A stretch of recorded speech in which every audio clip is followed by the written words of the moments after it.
Hello and welcome everybody to my talk about feeding kids. To introduce myself, my name is Helen Ruckledge. I'm a qualified nutritionist and registered with the Association for Nutrition. I work freelance and my company is called Fad-Free Nutrition, and I aim to provide fad-free, scientifically backed nutritional advice within the constraints of real life. These are not all my children, you'll be pleased to know, but I do have 4 of them. 3 girls and a boy, aged between 9 and 16. So I'm through the baby years, but I'm struggling with feeding hungry teenagers at present. So in this talk, I'd like to go through what constitutes a healthy diet for children, and then equally as importantly, some practical tips of how you might achieve this in real life. Well, it is a minefield out there. There's so much information about food online. Much of it's well-intentioned and people trying to share ideas, but very often people are not qualified to make certain claims, and what people promote is not based on the evidence.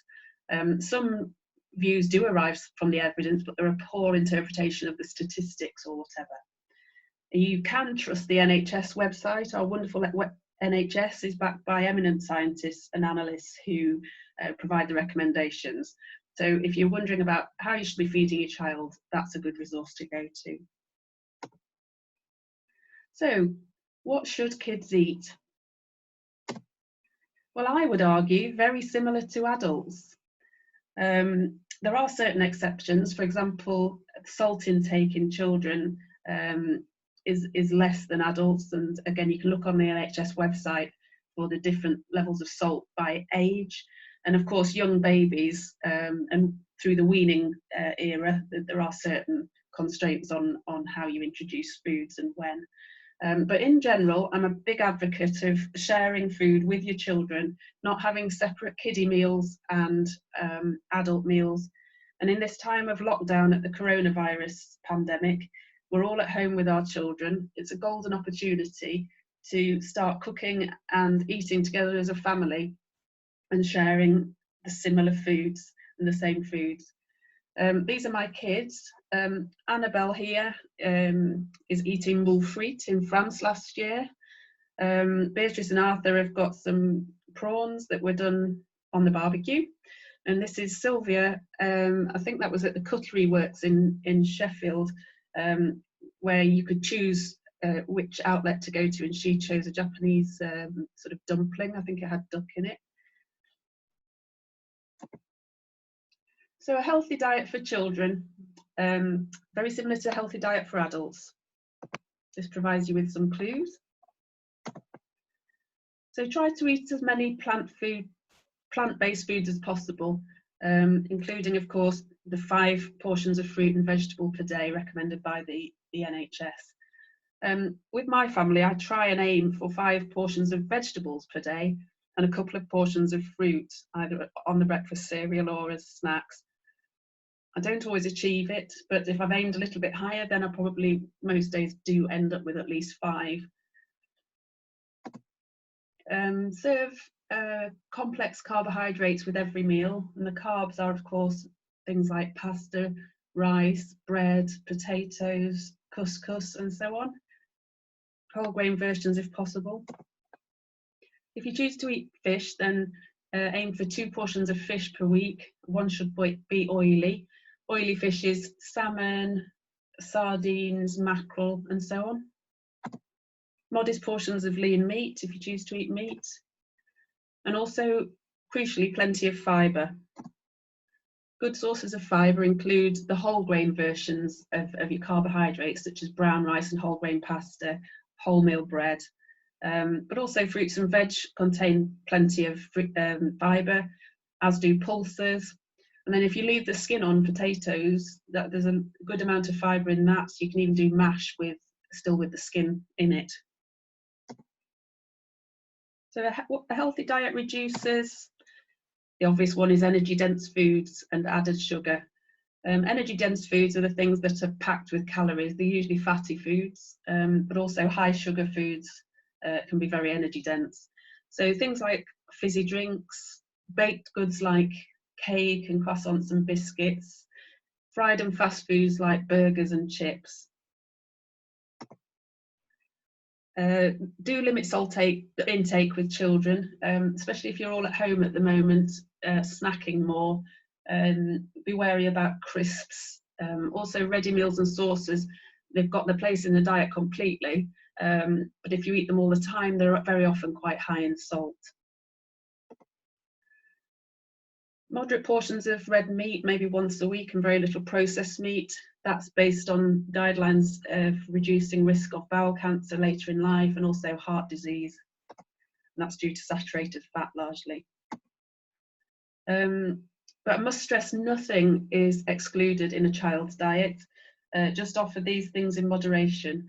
And I would say at the moment in lockdown, if you need some chocolate treats and whatever to get through the day and it makes everybody feel happier, then go for it. It's what you do most of the time that matters. The drinks for kids, I often get asked about this. I mean, water is clearly the best drink. It's very healthy and it's free.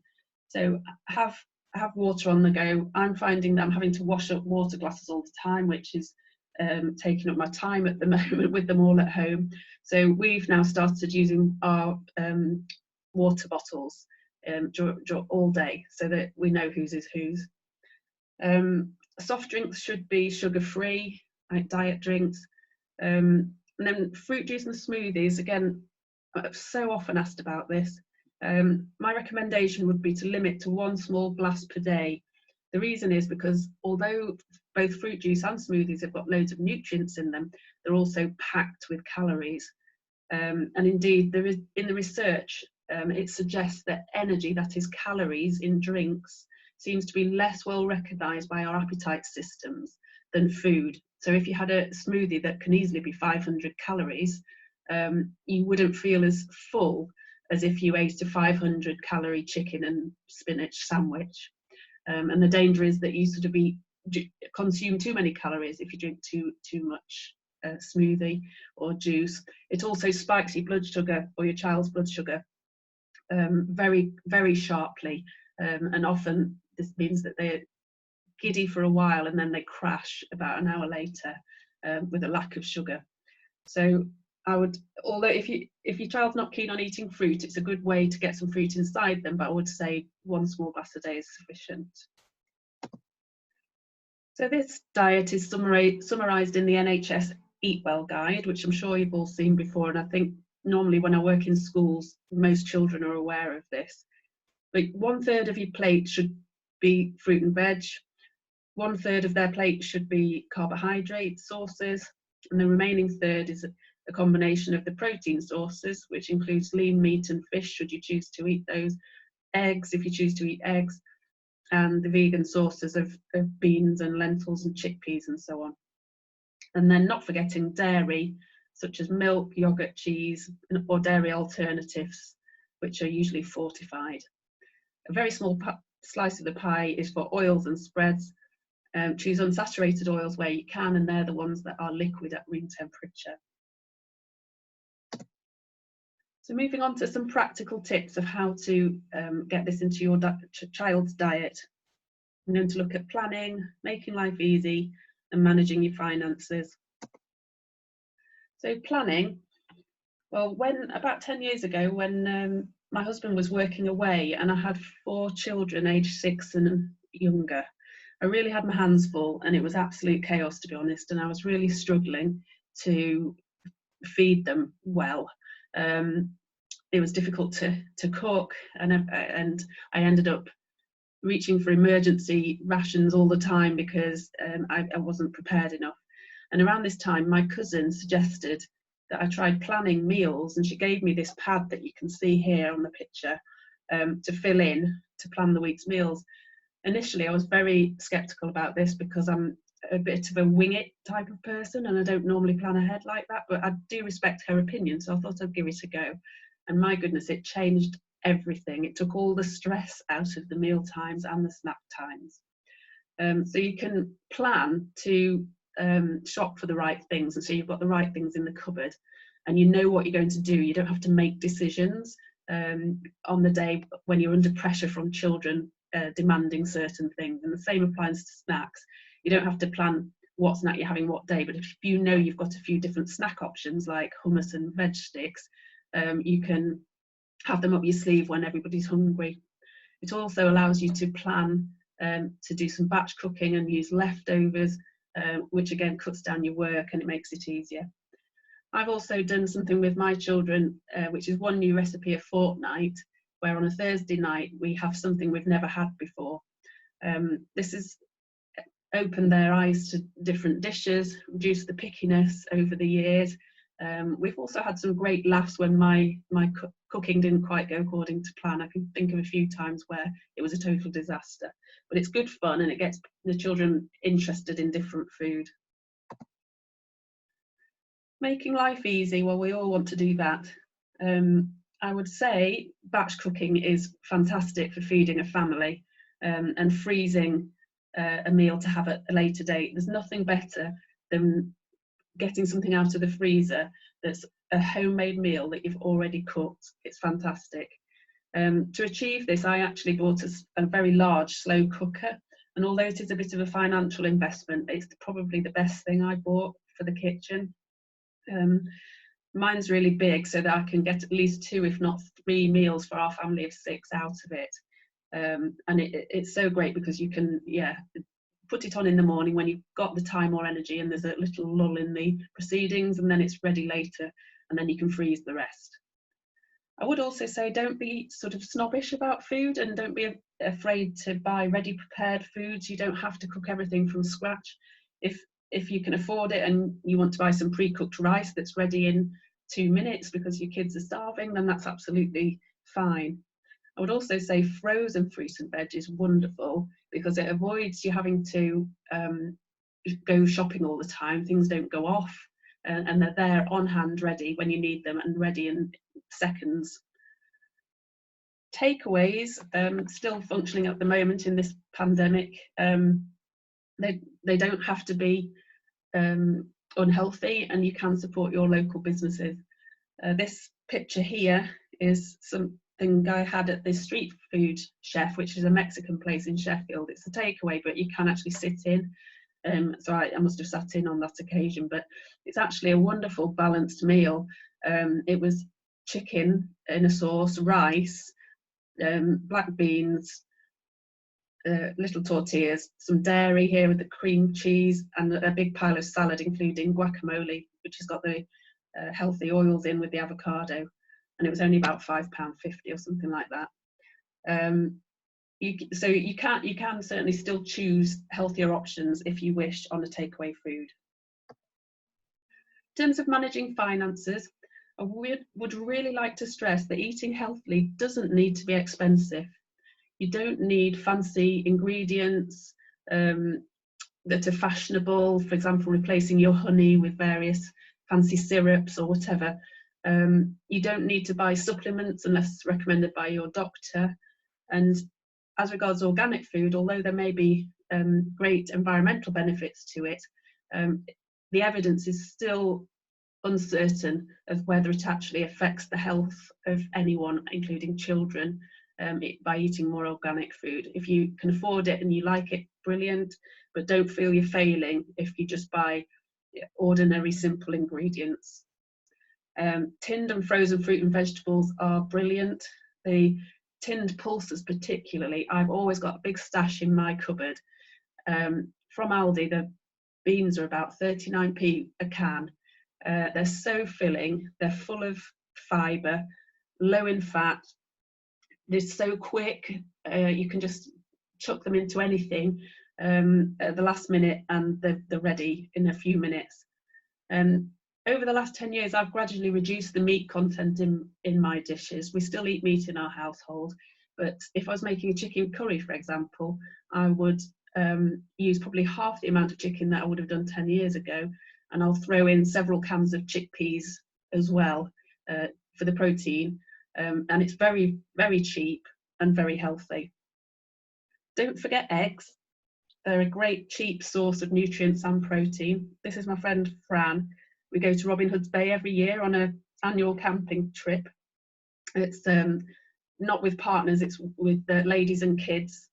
And We've got 7 kids between us, and they can eat us out of house and home, so we always take a big pile of free range eggs from our local farmer and cook them every morning on our camping stove. Have you also seen the wonky vegetables which are in the supermarkets? They're ones that are not aesthetically pleasing, but they're just as nutritious as regular veg. Certainly know Aldi and Morrison's do them, but do try those because that will also save you a little bit of money. So to summarise, think about variety and eating a rainbow. Serve lots of plant-based foods to your children, including fruit and veg. Aim for, say, 7 a day, 5 vegetables, and whole grain carbohydrates. If your child doesn't like whole grain pasta, for example, you can gradually move them over to it by putting, say, 10% whole grain into the pasta pot with 90% white pasta, and then gradually changing the ratio so that it becomes more mixed and they get used to it. Do reduce energy dense foods and also sugary drinks and smoothies. Use your meal planning to plan meals and snacks, takes the stress out of it, it's better for the budget. And don't be afraid to make your life easier. We all know what it's like trying to feed a family. You can't do it perfectly all of the time. Think about financial issues with using tinned pulses, for example. Frozen fruit and veg, we particularly like frozen raspberries, which we'll put in yogurt in the morning, and also frozen vegetables of all descriptions. You don't need fancy ingredients or expensive supplements to feed a family well. And do remember, don't beat yourself up about things, especially not at the moment when you've got your family at home all the time. See it as an opportunity to all enjoy food together. If partners and if parents are not going out to work and they're at home, it's an opportunity to all sit down together if they're not arriving back too late. And little treats are absolutely good and necessary for children, and that's absolutely fine. It's what you eat most of the time that matters. If you need to contact me about anything in this presentation, please do. That's my number and my email address. On my website, fad-free-nutrition.uk, I've got a fairly recent blog about snacking with lots of snack ideas for children, if you want to take a look at that. And also, I would really welcome some new followers on social media, and you'll find me on Facebook, Instagram, and Twitter on my Fad-Free Nutrition pages. So thank you very much for listening. Bye for now.